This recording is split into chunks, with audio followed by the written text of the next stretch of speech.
윤태곤 실장 어서 오세요. 네, 안녕하세요. 오늘은 영입인재 청년 공천 좀 네. 점검해 봅시다.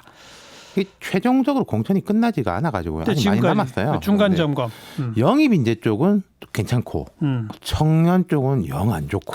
예상대로네요. 예. 예상대로. 청년은 처음에 말만 그럴듯하지 되는 법이 없어요. 그러니까 지금 이제 여권부터 이제 정리를 해보면은 영입 인재가 20호입니다. 예. 그중에 2호는 미투 논란으로 자격을 반납했으니까 19명이에요. 예. 영입 인재 공식적으로 번호 붙여준 사람이. 예. 그리고 이제 입당시 간 사람들이 있어요. 차관급 이상의 관료라든지 좀 당은 직접 아니더라도 여권 주위에서 일을 한 경험이 있는 사람들, 예컨대 뭐 김남국 변호사나 고민정 전 청와대 대변인은 영입이라고 하면 이상하니까 예. 입당식을 했거든요. 예. 영입 인재하고 입당식 한 인사들은 본인이 출마 지역을 결정하는 게 아니라 당이 주로 길을 터주고 있어요. 지금. 그렇죠. 네. 근데 이제 민주당 같은 경우에는 비례대표 숫자가 이제 예년에 비해 확 줄어들게 돼 있다. 그렇죠. 최대 한 7석. 최재성 의원은 이제 미래한국당에 대항하기 위해서 아예 무공천하자 이러고도 있어가지고 이쪽으로 배정될 수 있는 문이 좁아진 거잖아요. 그러니까 조금 좋은 지역의 공천 이 정도가 이제 최대 배려 폭인 거죠. 청년 쪽은요?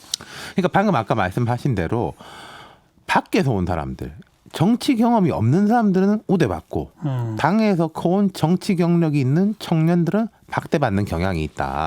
거꾸로 해야 되는데. 네, 그게 사실 민주당 기준 청년은 만 45세까지예요. 이거부터 바꿔야죠, 사실. 네. 이게 고육책이죠. 예. 현재 공천이 확정된 사람은 한 8, 9명 정도인데 부산 연제구 김혜영 의원 현재 최고위원입니다. 초선인데 네. 그 외에는 거의 영입 청년이에요. 영입 청년. 그렇죠. 고민정 대변인도 청년이에요. 45세 이하라서. 가산점 주지 않아요? 그렇죠. 가산점을 주거나 또 그러니까 경선에 붙여도 괜찮고 예. 또 이제 전략을 하는 경우도 있고 그리고 경북 경주하고 대구 동구갑에는 당직자 출신 청년이 공천이 됐는데 예. 애초에 경쟁이 없는 곳이죠. 아니, 경북 경주 대구 동구가 험지 이게 중에 지금 험지. 민주당 입장에서는 이게 나가서 되라고 하는 곳입니까? 근데 이제 이런 데서도 경험을 쌓고 또 그 알겠어요. 이후에 배려가 있는 건데 근데 이제 청년들 같은 경우 가산점을 받는데 경선의 벽을 넘기가 어려워요. 대전 동구에서는 이제 민주당 원내대표 정책조정실장 출신 장철민 후보가 경선에서 이겼습니다. 나머지는 다 고배고 경선을 기다리고 있는 후보들이 꽤 있는데 제가 볼 때 좀 빡빡해 보여요. 네. 애초에 민주당 안팎에서 세대 교체력이 컸습니다. 이철이 표창원 의원들 불출마하고 그럴 때 86그룹보다 더 아랫세대들 과감히 넣어야 된다 이랬는데 지금 민주당에서 보면요. 중진 의원들이 경선에 상당히 탈락하고 있습니다. 근데 그 자리를 채우는 사람들은 구청장이나 청와대 출신들 86그룹들이란 말이죠. 그렇죠. 이게 따지고 보면 86그룹들은 원외 인사라고 하더라도 경력, 네트워크 면에서 준비가 많이 돼 있고 뭐 한 번 떨어졌다 이번에 다시 도전해서 된 사람들도 있고 그러니까 요약하자면은 여권에서는 영입한 젊은 세대들은 좀 배려를 받는데 원래 정치하던 젊은 세대들은 악정고투 중이다. 예. 야당 쪽은 어때요? 야당은 아직 진도가 늦습니다. 컷오프는 많이 시키고 있는데 공천은 덜 되고 있는데 근데 미래통합당 같은 경우에는요. 조건 좋은 게 하나 있어요. 비례당 그거죠? 그렇죠. 미래한국당이 어떤 식으로 공천할지는 모르겠습니다. 미래한국당에도 공관위원회가 있어요. 5명으로 단촐하게 꾸려져 있는데 공병호 박사가 공관위원장인데 뭐 이런 말을 했어요. 미래통합당 공천에 탈락한 사람이나 다른 당에서 영입된 인재들에게 메리트는 따로 주지 않고 똑같은 선상에서 경쟁할 것이다. 근데 제 생각에 미래통합당과 공감 없이 미래한국당이 독자로 공천하진 않을 것 같거든요. 예. 이게 또 이제 뭐 여기서 위험 내간이 될 수도 있지만 어쨌든 이 미래한국당, 미래통합당은 비례 자리 한 20자리를 쥐고 이걸 운용할 수가 있으니까 민주당보다 폭이 넓다는 거죠. 그쪽도 더 영입 인사, 청년 인사들 있잖아요. 그렇죠. 뭐 청년은 아닌데 김웅 전 검사, 뭐 태영호 전 공사, 윤희수 KDI 교수 등 상징성이 강한 사람들은 강남 송파벨트에 전략 공천이 됐고 뭐 김병민 정치평론가 이런 사람은 광진에 전략 공천 됐습니다. 여기는 이제 30대 후반으로 청년인데 미래통합당이 퓨처 메이커라는 시스템을 도입했는데 이게 제가 볼 때는 장점도 있는데 반발도 거세요. 퓨처 메이커. 이게 무슨 말이냐면요.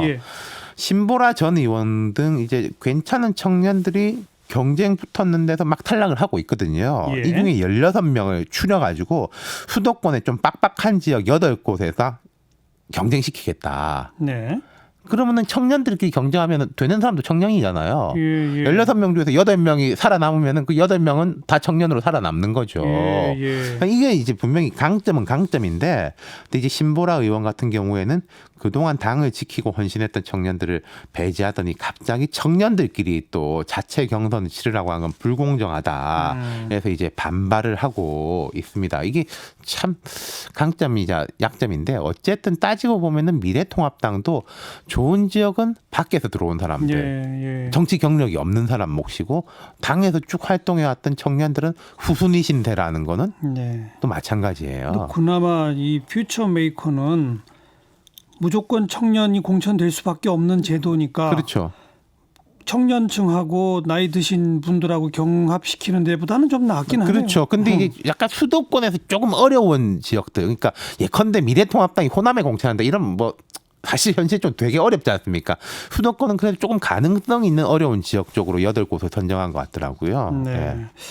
결국 양당이 뭐 큰 차이 없네요. 이 대목에서는. 그렇죠. 그러니까 이게 공천이라는 게 누구는 되고 누구는 못 되고 이런 것일 수밖에 없고, 또 좋은 곳은 경쟁 치열한데 또 괜찮은 사람 영입하려면은 좀 좋은 쪽에 대한 배려가 없을 수가 없고, 이 공천은 원래 그렇습니다. 뭐 이래도 욕먹고 저래도 욕먹는 게 공천인데, 근데 보면은 이번에 시작할 때 양당이 모두 다 청년 배려를 엄청나게 내걸었거든요. 그러니까요. 근데 지금 선거 이슈를 보면은 뭐 위성 정당이 어쩌고 뭐 신천지 저 코로나 이렇게 되니까 예. 청년 이야기는 쑥 들어가 버렸어요. 다시. 예.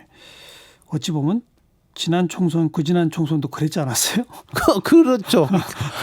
그러니까 좀 곳간에서 인심 난다고 조금 유리하면은 조금 배려하게 되는데, 지금 볼 때는 또 양당이 다 되게 빡빡하거든요. 예. 그 선거 초반에는 다 뭐 물갈이, 그렇죠. 청년 이렇게 말하다가 물갈이를 안 하는 건 아닌데 외부 영입 딴 데로 인사들 가는 쪽으로 가는 거죠. 예. 윤태권 실장 수고하셨어요. 감사합니다.